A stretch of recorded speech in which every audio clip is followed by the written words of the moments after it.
Sejam todos bem-vindos ao canal Escola Dominical Brasil. Meu nome é Vanderlei Claudiano e esta semana nós vamos estudar na designação do Bem Segue Moisés, capítulo 8 e Gênesis, do capítulo 6 ao capítulo 11. Nós vamos falar aí sobre o dilúvio, vamos passar pela parte da Torre de Babel, tá bom? E vai ser muito legal compartilhar. Tem bastante coisa e bastante capítulo, muita coisa para compartilhar com vocês.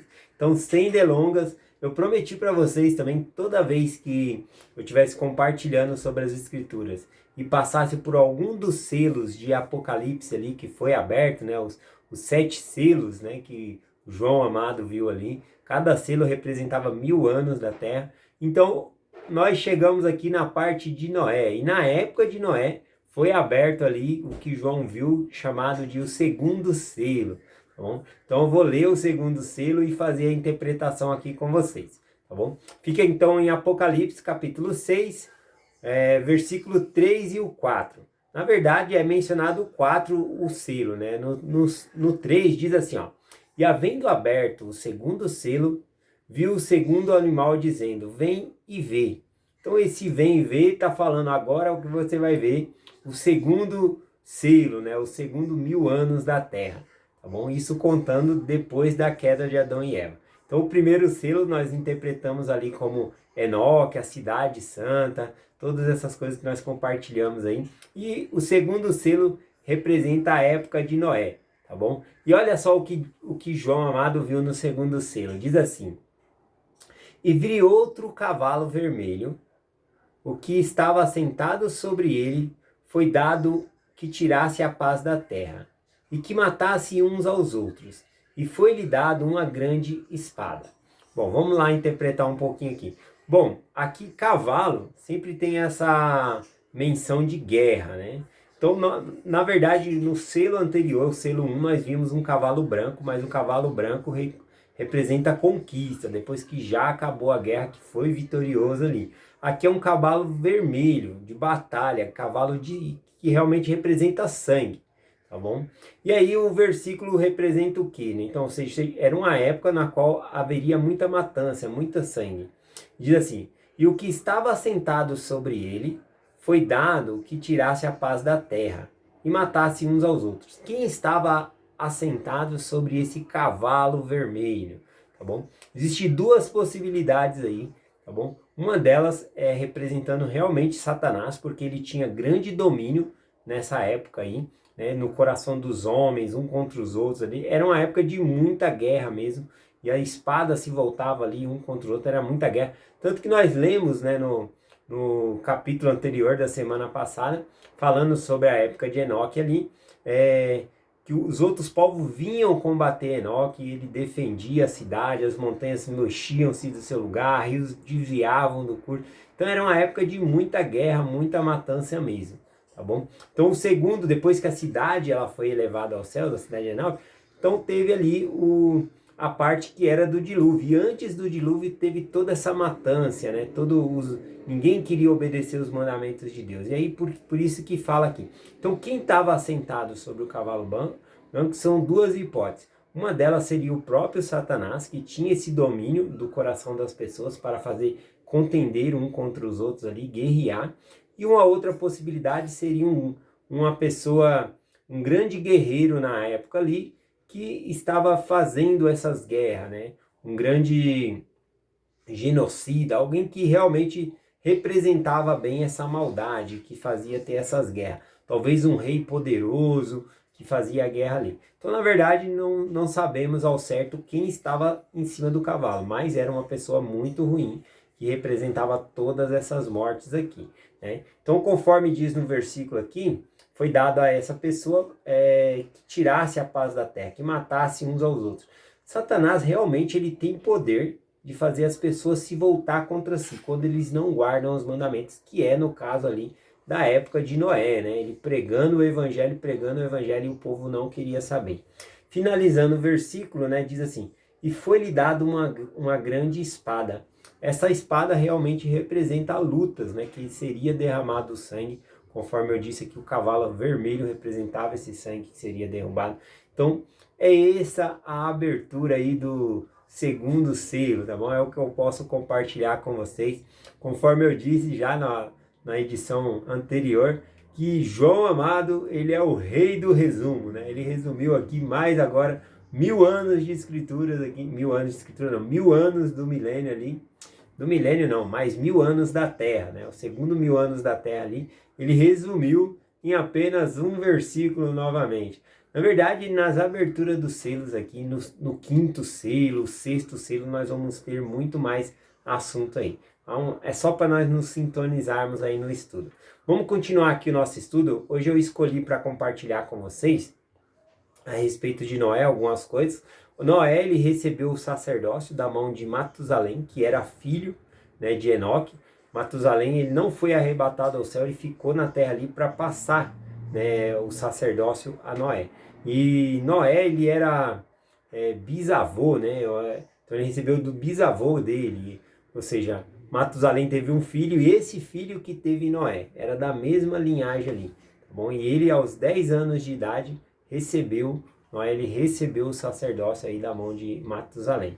Noé também, conforme ensinado na igreja, Joseph Smith ensinou que Noé, ele é o anjo Gabriel, o anjo que apareceu também lá a Zacarias para anunciar o nascimento de João Batista e também anunciar o nascimento de Jesus Cristo. Tá bom? Então Noé, ele é um grande personagem aí nas escrituras. O que eu quero compartilhar com vocês está aqui em Gênesis capítulo 9, versículo 29, que fala sobre a idade de Noé. Diz assim, ó: e foram todos os dias de Noé 950 anos e morreu. Bom, por que eu estou compartilhando esse versículo aqui? Já havia tido o dilúvio, a arca, todas as coisas, a gente vai compartilhar muito disso dessa semana, tá bom? Já tinha acontecido todas essas coisas e aqui é o final, né, da vida de Noé. Ele morreu aos 950 anos. Por que eu estou compartilhando isso? Porque após o dilúvio vai haver uma queda brusca na expectativa de vida da humanidade. Tá bom? Ou seja, Noé ele viveu até 950 anos, mas e os seus filhos também, que veio de antes do dilúvio, tá bom? Também eles vão viver muito na terra. Mas os filhos dos filhos dele já não vão viver tanto, tá bom? E é isso que eu quero compartilhar. A expectativa de vida das pessoas mudaram após após o dilúvio, tá bom? Então eu vou compartilhar algumas escrituras que demonstram isso, tá bom? Por exemplo, lá em Gênesis capítulo 11, versículo 32, diz assim, ó: e foram todos os dias de Terá 205 anos, e morreu Terá em Harã. Então, olha só, Terá ele já viveu só 205 anos. Olha uma queda brusca, né? Depois do dilúvio ali, alguns viveram 300 anos, outros viveram 200, e assim por diante. Foi diminuindo a expectativa de vida da humanidade após isso, né? Talvez antes do dilúvio existia algum alimento ali que eles comiam, que fazia parte da dieta deles, que faziam eles ter uma vida mais longa, né? Ou simplesmente Deus determinou mesmo que o tempo de arrependimento das pessoas seriam menores, tá bom?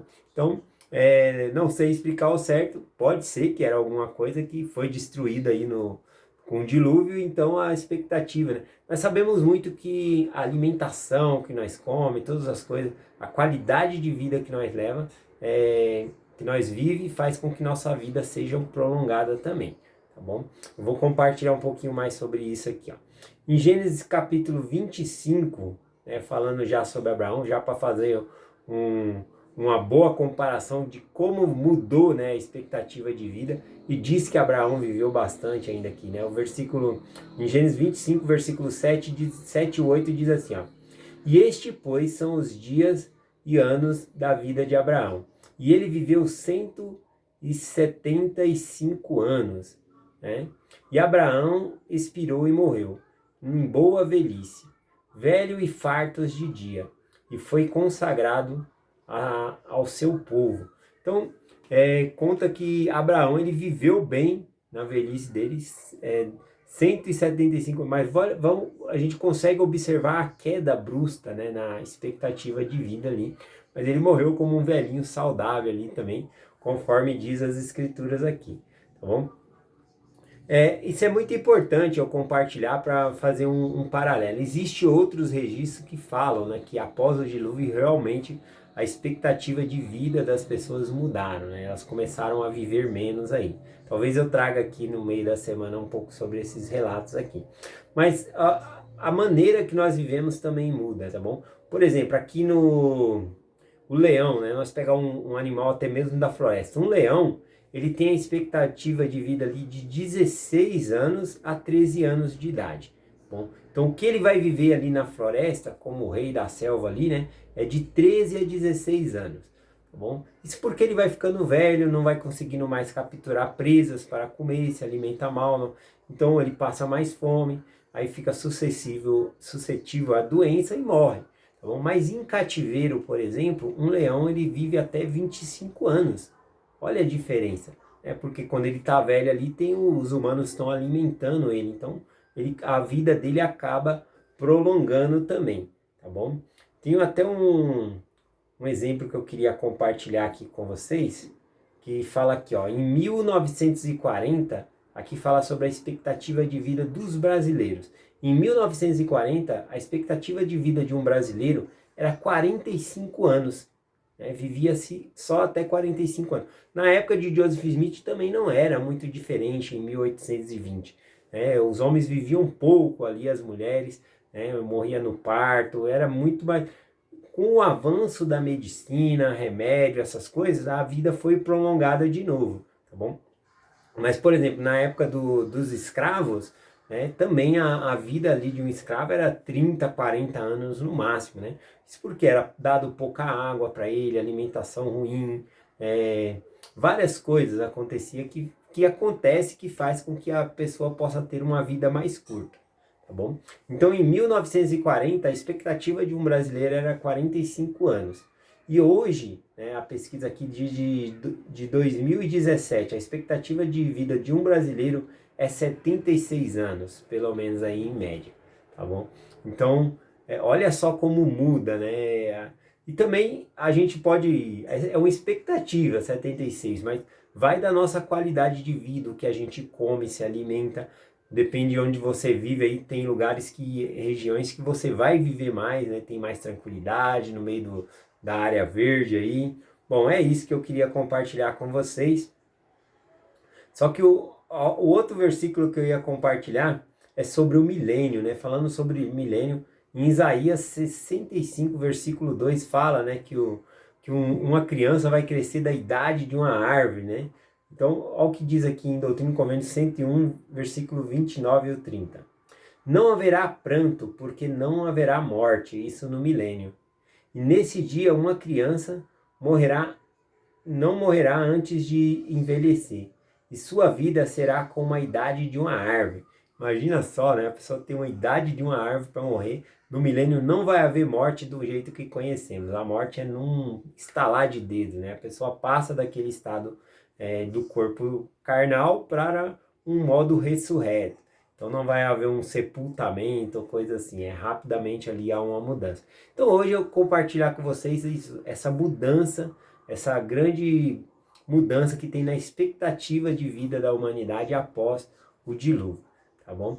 Então, para finalizar aqui, eu vou compartilhar a Alma 34, versículo 32, que diz assim: Eis que esta vida é o tempo para os homens preparar-se para encontrar com Deus. Sim, eis que o dia desta vida é o dia para os homens executarem seus labores. Então não importa se uma pessoa vai viver 300 anos ou se vai viver 45 anos. O que nós temos que pôr na nossa mente é que nós devemos nos preparar para encontrar Deus. Né? Quando chegar o momento da minha morte, que eu possa estar fiel, guardando os meus convênios que eu fiz. É isso que é se preparar para encontrar com Deus.